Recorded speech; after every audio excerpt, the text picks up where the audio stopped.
Too Naked to Hide by Nina J. Course.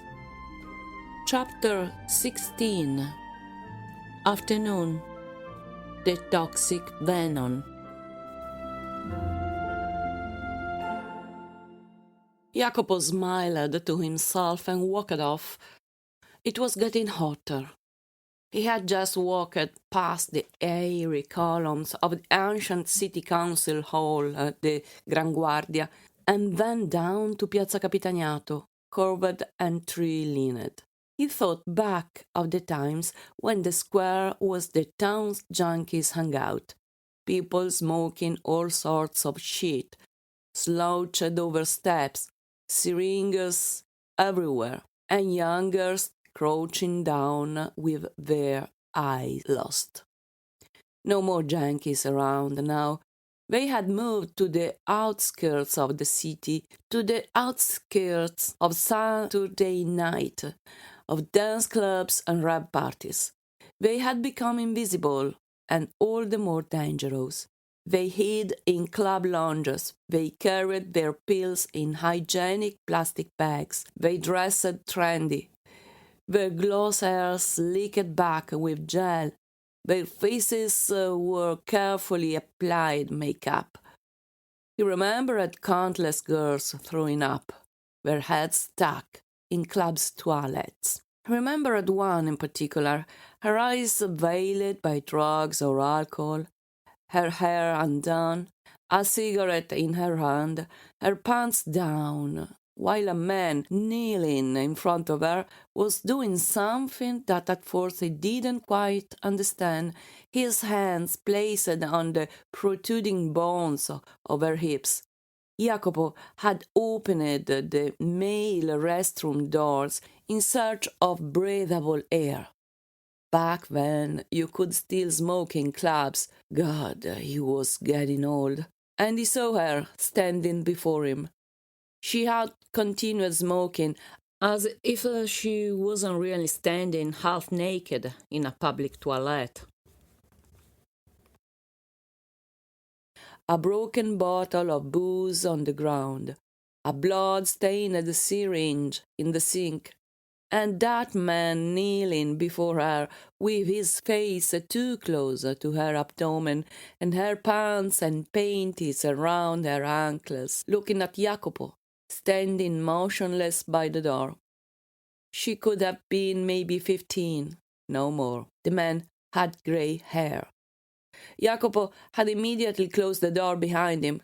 The smell of drugs, public toilets, the grime had lingered in his nostrils for a while. He felt the urge to vomit. He had never gone back to that club after that. He wondered where that girl was now. Enrico had not asked him yet if he could go to a club. He didn't smoke either, nor drink. Enrico didn't even have coffee in the morning. Enrico didn't have any friends, or maybe one or two. He didn't get good grades at school. He had no dreams and no desires. He didn't cause any problems, nor trigger any discussions. He never argued with his brother. He didn't ride around with his motorbike. He didn't do anything.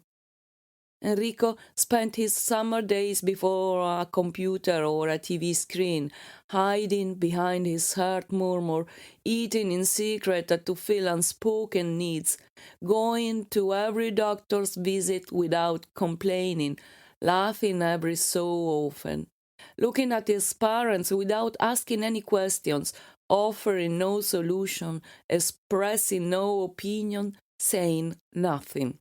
How long was it going to make him to rebel against anything? To take his life in his hands? To start living it? The weather shade of the square's ancient trees had lessened the heat. There was a cool breeze. He walked through Piazza Capitaniato, turned right, and emerged in Piazza San Nicolò, into its stern quadrangular courtyard, sided by a red-bricked, stout Romanic church, stepping in a timeless absence of noise. He took the narrow street siding the church and reached Via Dante. He walked past Gabbia, the historic music store that still hanged on, in spite of the invasion of megastores. He turned left under the portico of Piazza dei Signori, walking past the building where he once had lived with Alessandra. He didn't even stop to look at the doorbell. He went straight ahead. Then he was back in Piazza delle Erbe, tracing his earlier route, walking around the square at least 3 times. And as time revolved, the scenario changed, as if propped on a spinning carousel. Kamal had left with his wife. Little by little, squares and streets had been cleared of market stands and taken over by people. The rainstorm had left the air cleaner, but still too warm. People rode by on their bikes. People strolled by. His mind was completely empty. He was getting better and better at turning his brain off. I wonder if that's a good thing. Well, who cares? She would have been able to answer. She who was at home with her husband and children, living the life she had chosen, earning her place in her family, taking back her role as mother. He wondered if she would eventually regain her role as wife. His cell phone vibrated. As I stepped out of the office, I signed a couple of autographs. They heard us from the street. You autographs? Me? Pats on my back, applauses, wide screams, boots from the envious scenes of hysteria. Let's face it, we are absolutely dazzling together. No kidding. At the bachelors in Piazza delle Erbe, they told me they had everything, and the whole square broke into a standing ovation. Hello? Jacopo, is that you? Yes, Giovanna, that's me. Did Enrico call you? As if you didn't know. Yes, thank you for the invitation. You know, the kids. I thought it would be good for us to be together. For us all to be together. Who are you having lunch with? As together, as 4, I mean. Of course, as 4 or 5, with Lucia Massaggi or Luisa Massaggi, whatever the hell was her name. Or better yet, you 3. No, you 4, bitch. Sure, I think it would be good. Enrico's looking at ferry tickets on the internet. Where are you? It's 4 p.m. And you're asking me where I am? Where were you for lunch? I am in Piazza dei Signori. I had a couple of things to do. Oh, how was lunch with Dad? Like shit. Still holding my guts. Good. What did he want? What did you tell your father? How much bullshit? Just to have a chat. About? About her. About me. About you. He wanted to know about the kids. Mine and hers. Nothing special. So, everything okay? He told me to think of the kids. Mine and hers. He recommended himself to me. Of course, just fine. Ah, by the way, you need to go pick up Mattia at the church recreation center. Why? Because I have an appointment here at the office. With whom? The guy from lunch? Who the hell do you have to meet with? With whom? Jacopo, come on, an appointment at the office with the guy from Rovigo. You know, the crazy guy, his separation practice. The guy who took the kids from the school in May. I have an appointment with his lawyer at 4:30. I can't possibly pick up Mattia at 5. Ah, the desperate fool who went to pick up his kids at school last May. He took them out for ice cream across the street from their school. Then they had waited there for their mom to come.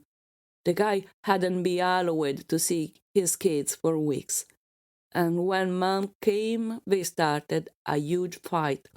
The kids had started to cry, and the crazy guy started to threaten her.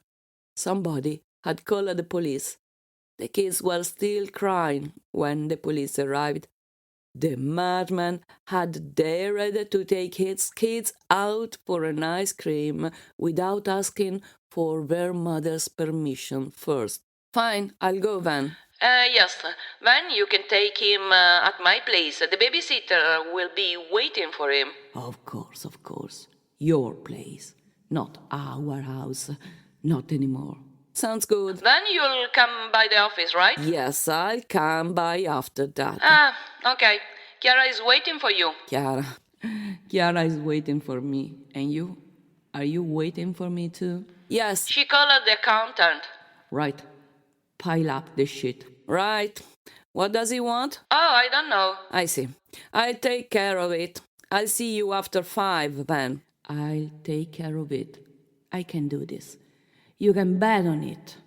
I'll take care of it. Yes, and thank you again for inviting me to Sardinia. Oh, don't mention it. The kids will be happy if you come. And where will I sleep? In the kids' room? While you call that Lucia Massaggi hassle? Good. We're spending our holidays together then. Oh, yes, some of them. At least the week of the 15th. Yes, some of them. Thank you. You're welcome. See you in a while. Bye, Giovanna. Bye. Go to hell. Go to hell. I can do this. I know I can do this. But meanwhile, go to hell. Damn it. What did you do to me? I'm jealous. It's the first time, too. And I don't like it. I've never been jealous. Never. Jealous of whom? Giovanna, Patrizia, Monica, Romina, Stella, Alessandra, Elena. Come on. Okay, Jacopo, I hate you. Go ahead and have fun with whoever you want. Fine, I'm home alone. Nina, Nina, Nina. Okay, coming right now. Send them all away. He went back to the garage, sticky, hot, drained. He opened his Vespa's trunk, took out the helmet, put it on, and drove off. The streets were less trafficked than usual. Getting close to the school, he drove past her house. Her windows were closed, the blinds shut. She wasn't there. She was gone. She was away with her family. Right, that is how it has to be. She had left with her family, getting food ready, following her kids' summer homework, chatting with their common friends, spending the summer holidays with her husband, putting her kids under the shower, sleeping in the big bed, reading books. She had told him she wanted to read millions of books this summer in that fucking place where they had their summer home. He tilted the Vespa's right handle and scooter sped up, skating away over the pavement. Arrived at the church, he parked the scooter, took out his helmet, put it back in the trunk, and walked to the courtyard. In front of the gate there was a little crowd of mothers. He looked at them in their summer dresses, open shoes, flip-flops, polished nails, tanned skin. Chatting in clusters, laughing, gossiping. None of them appeared to recognize him, and he didn't recognize any of them. He took his cell phone off his pocket and pretended to be writing a text. On a second thought, he decided to write a real message to his son. "Did you find the ticket?" In a few seconds, the answer flashed on the screen. "Way to pause. What should I do? Book it? You at Mom's? Should I wait? Don't book it yet. Wait for me. Call the restaurant for tomorrow. I'll be there in a few. Okay. Call 8R.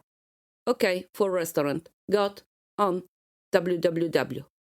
He closed his cell phone and put it back in his pocket. He looked up. A group of 5 women was standing a few steps from him. They were talking in this low, surreptitious tone and giggling. A few woes exploding here and there. Riccardo's mum leaned out of the group and looked out to him. Jacopo pretended to be intently looking somewhere else. It was the mothers from his son's class. One of them put her fingers on her lips to motion the others to tone down their giggles. He felt like the subject of the talk of the town. The uneasiness seeped deep in the fibers of his muscles, a toxic venom. Not enough to kill, just enough to slowly darken his muscles' fibers, stiffen them, just enough to feel the pain and still survive. The church priest hadn't opened the gates yet. He looked at his watch.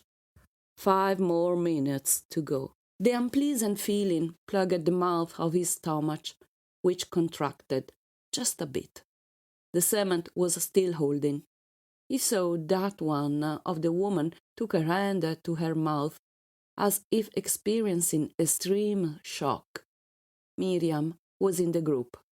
He took his cell phone out, opened the organizer file, then notes. He pushed options, then new note. A quaint blue-lined journal page appeared on the screen like the notebook's pages of his childhood. He thought about it for a second, then started to write a grocery list. Cookies, pasta, sugar, biscotti. He wrote everything he could think of. He thought of the typical sequence of supermarket aisles and wrote mozzarella, ricotta cheese, yogurt, milk. Then he tried stracchino cheese. His cell phone produces Strachigon. His writing aid software didn't include stracchino cheese. He erased it. I never liked stracchino cheese anyway. Oh, I love cooking. Food undergoing this transformation. I like it a lot. It relaxes me. To think I went through a period when I didn't eat at all. You not eating? That's hard to picture. Jacopo was setting the table. He took a bit off a piece of cracker. He then grabbed the bottle opener and started to uncork the wine. Actually, I ate.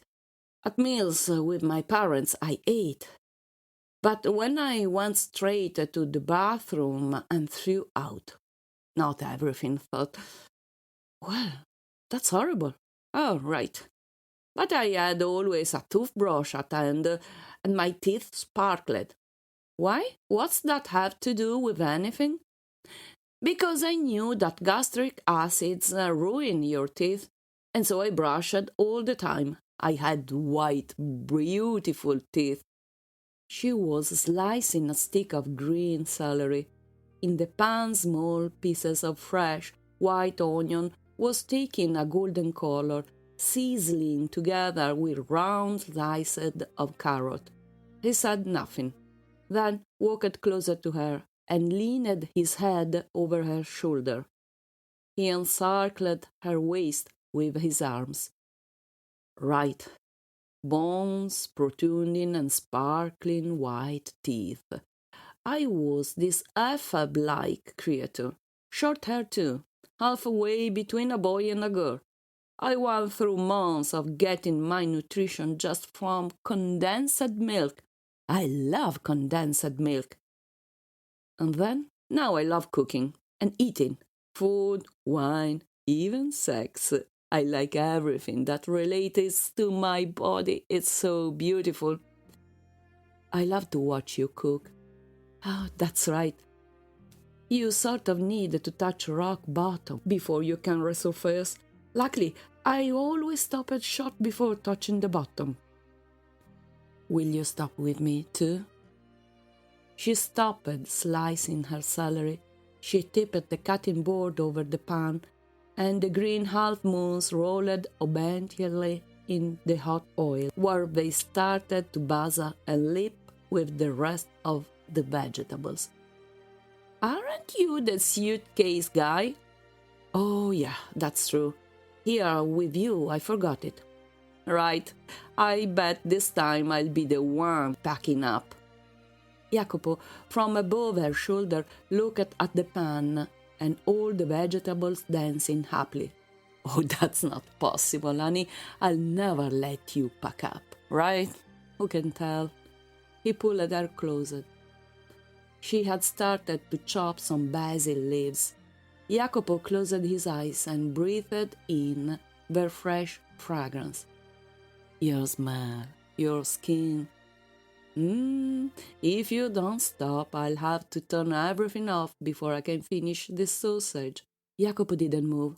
He opened his eyes, and still from behind her shoulder, he watched the confident, swift motions of her hands over the work surface. She took a bowl full of small red tomatoes, each cut in half.